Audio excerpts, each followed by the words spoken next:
All right, welcome back. If you missed the video announcement on Friday, I will put a link in the description below to that video so you can pick up on the announcements. There weren't a whole lot of announcements, but I'm not going to go back and review those announcements. Instead, I want to jump right into our thoughts this morning. I want to consider the thought of the proper response to trials. A proper response to trials. A proper response to this trial of COVID-19 that we're all dealing with. When we face trials, what is a proper response? Last week, we considered the aspect of the centrality of the gospel in times of trouble or trials, how the basic truths of the gospel bring us peace and comfort in hard times. Those truths centered around the various characteristics of God, his holiness, his justice, his love, his grace, his power, and then two responses to God's characteristics, hope and faith. But we considered last week those characteristics about God will never bring peace if you don't believe that those things are true about God based on what he says in his word. In other words, the gospel is received by faith. If you don't have faith in the gospel, then you can't have peace in trials. Faith is something that's easy to talk about, but oftentimes it's hard to practice. We say that we believe something to be true, but how do we know that we do indeed have faith? How do we know that our faith is genuine? Let me use an illustration that I've used before. I'm borrowing this from another source. Those of you that were here for Sunday school several months ago, we went through that book, Giving the Exchange, by Jeff Musgrove. And this illustration comes out of that book. In 1859, famous acrobat Charles Blondin, he stretched the tightrope 190 feet above the mighty waters of the Niagara Falls. Crowds gather daily to watch him navigate a 1,000-foot span across the falls. Once, he walked across in a large burlap bag. Twice, he carried his manager across on his back. He even made a special wheelbarrow for the rope, and he pushed the wheelbarrow across. Another time, he took a cook stove and he put it in the wheelbarrow, and then he stopped in the middle of the rope, and he cooked and he ate an omelet. The story is told that once he approached the cheering crowd that was there to watch him, and he asked them who believed that he could put a man in the wheelbarrow and push the man across. And the crowd went wild. Everyone wanted to see him do that stunt. They all began to chant, "I believe, I believe." Finally, Blondin pointed to one chanting man in the crowd and he said, "You, sir, get in the wheelbarrow."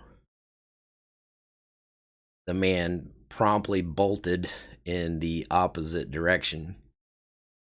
The man said that he believed until his faith was tested. When the rubber meets the road, he wasn't willing to trust Blondin with his life in the wheelbarrow. This portion in James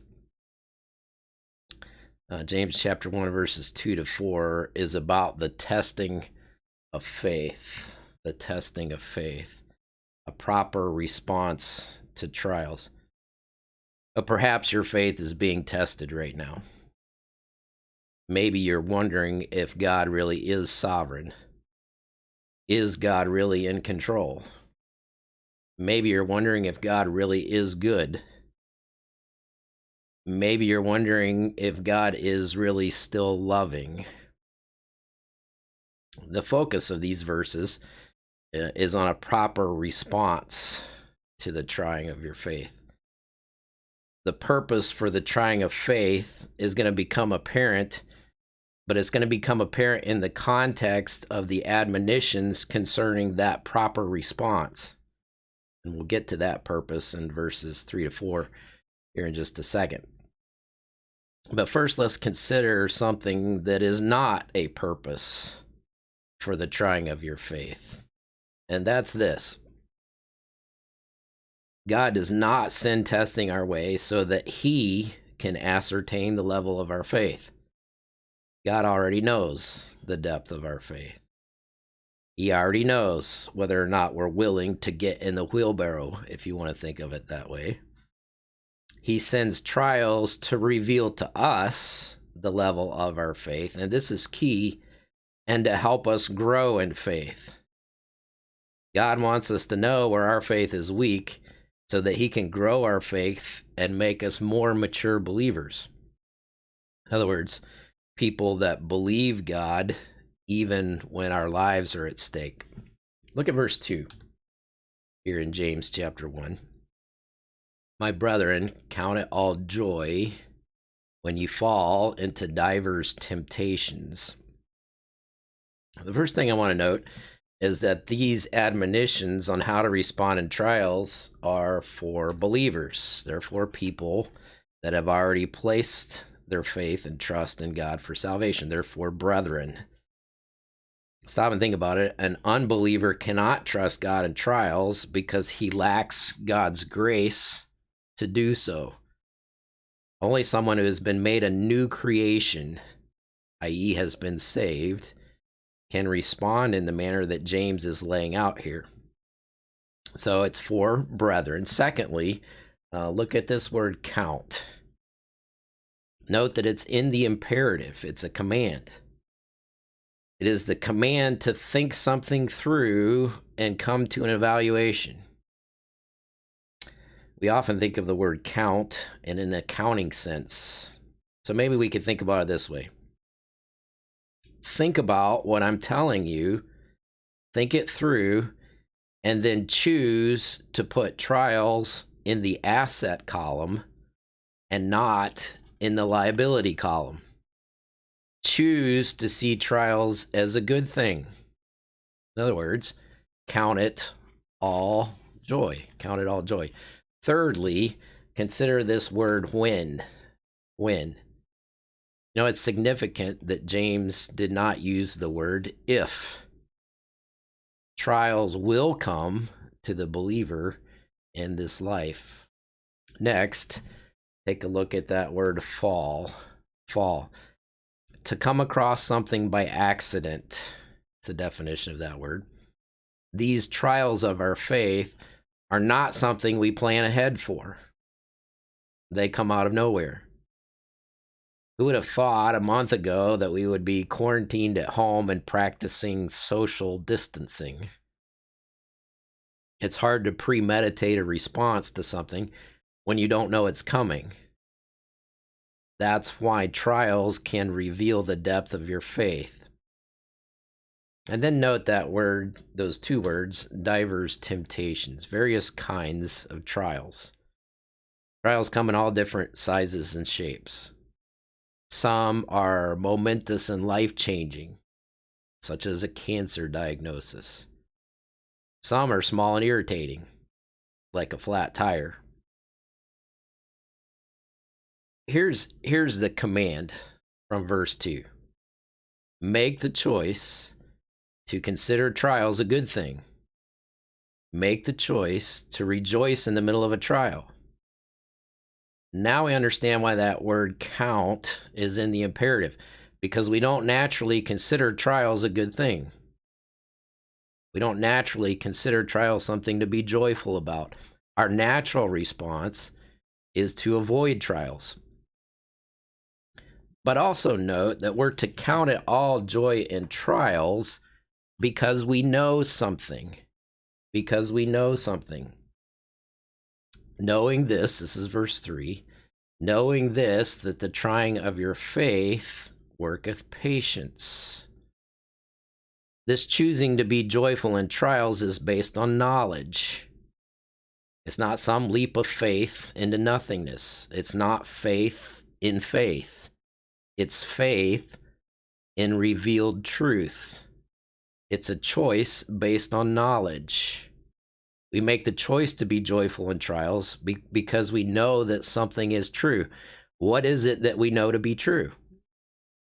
We know that the trying of our faith worketh patience.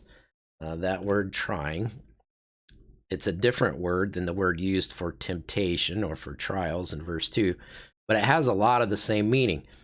It means this: testing for the purpose of determining genuineness. The testing of your faith for genuineness worketh, or it accomplishes, or it produces patience. Patience. Now, that word patience has the idea of steadfast endurance, the inward fortitude necessary to withstand hardship or stress. But I want to remember something here in the context here of James 1. Remember, our battle, our hardship, is not so much our outward circumstance as it is our inward trust, our faith. This is why the admonition in Hebrews 12 that immediately follows what we sometimes call that great hall of faith in chapter 11.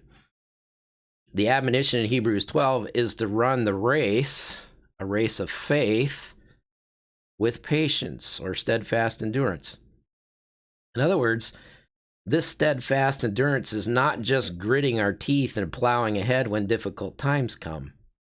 And we can think of it this way: it's the inward fortitude necessary to keep trusting, to not lose faith in the middle of trials. So what is verse 3 saying? Choose joy in trials because you know that the testing of your faith for genuineness is producing that very genuineness in you. It is producing the fortitude necessary to keep trusting in trials, to not doubt, to not throw in the towel, to not give up. Tested faith produces a stronger faith, a growing faith. We may not enjoy trials, but we should rejoice in the fact that they're increasing our faith, causing us to trust God more. But the admonitions don't stop in verse 3. There's another one in verse 4. Take a look at verse 4. But let patience have her perfect work, that ye may be perfect and entire, wanting nothing. The verb for let have is also in the imperative. It's also a command. We are to let patience or steadfast endurance have her perfect work. Patience is personified here as producing something. The process of tested faith, when it has finished its work, produces a product. So don't bail in the middle of the process.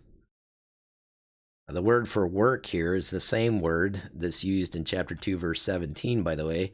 Faith without works is dead. Faith with no product is not saving faith. Faith that is unwilling to get in the wheelbarrow is dead faith. Say, what is that? What is that product that patience produces? Well, that's the end of the verse.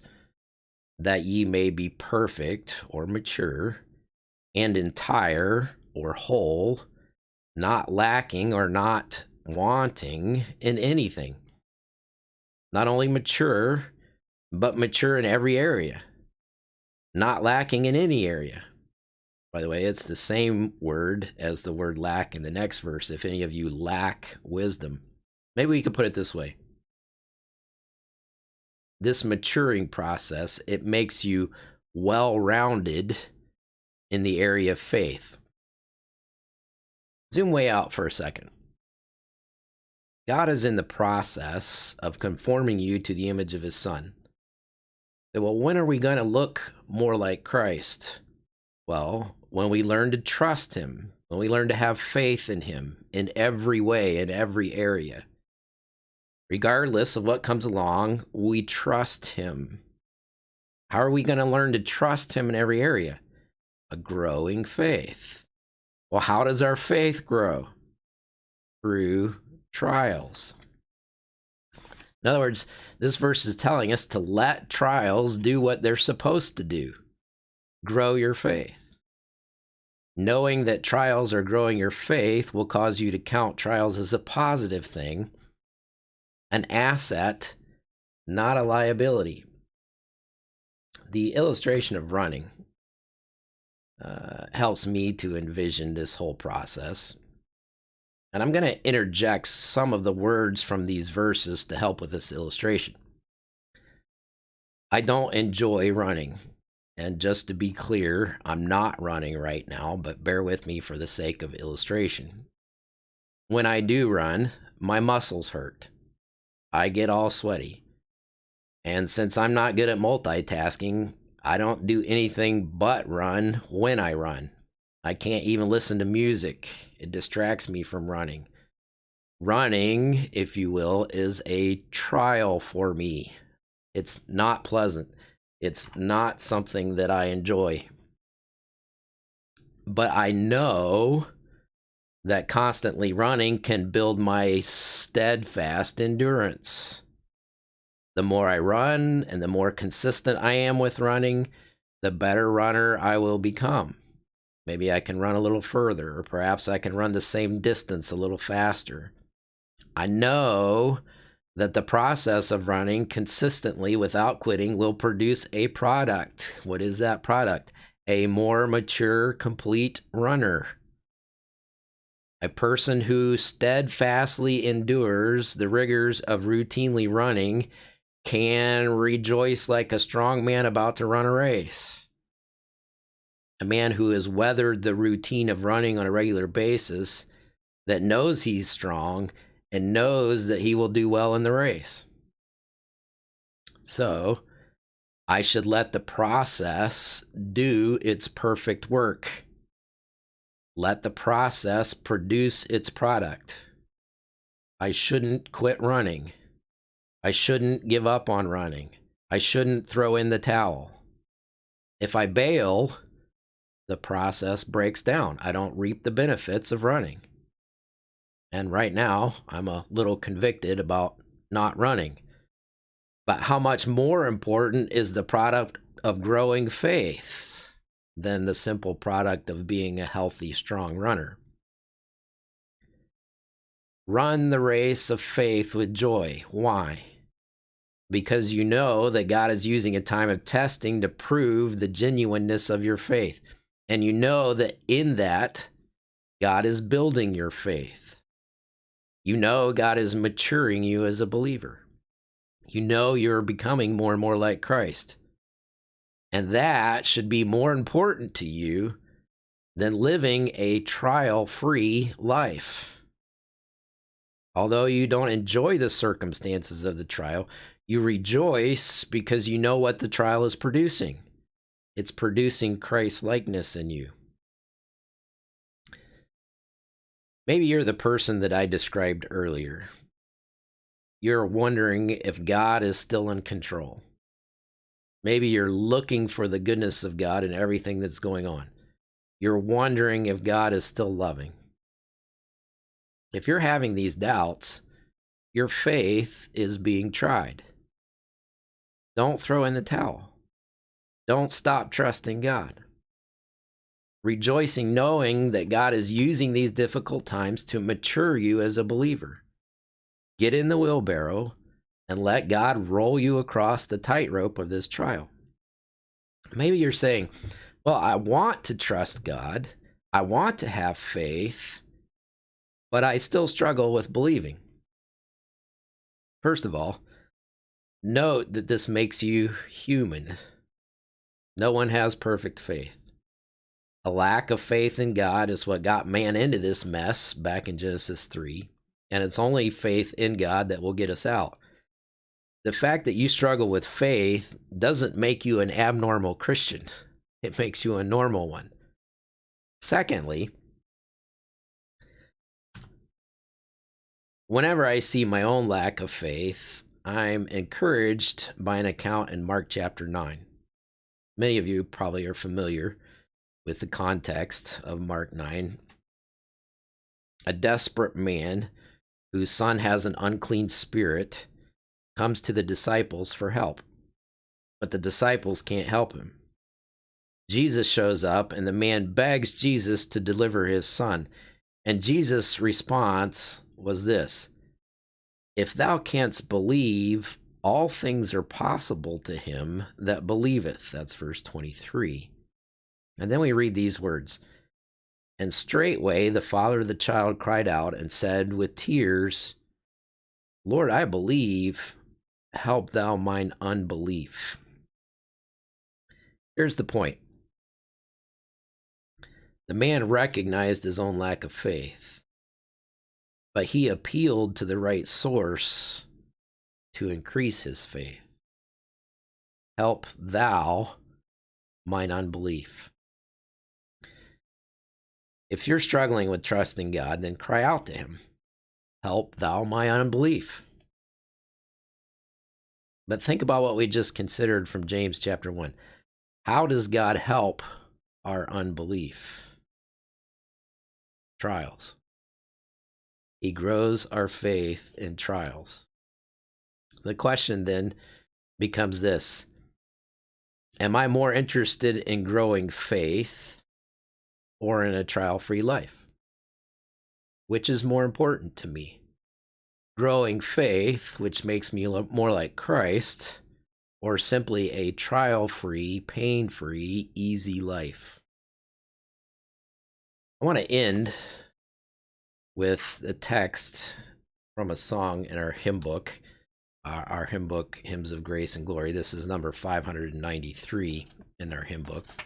And the title of this song is "All for a Faith That Will Endure." Let me read the stanzas to this song, and we'll end on this note. Oh, for a faith that will endure.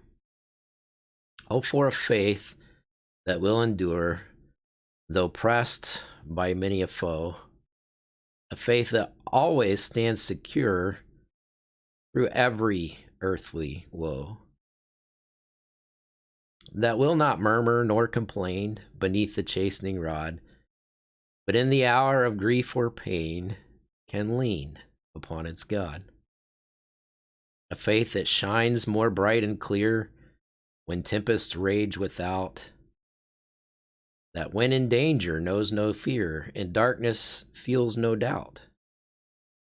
A faith that keeps the narrow way till life's last spark is fled, and with a pure and heavenly ray lights up a dying bed.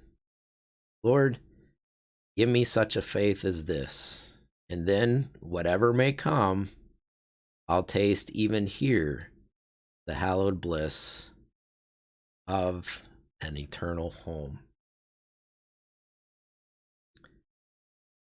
Well, I hope these words have been an encouragement to you, blessing to you. As always, if I can be a help in any way, please contact me and let me know. Until then, pray that the Lord will allow us to meet back together soon, so that we can enjoy our fellowship together once again.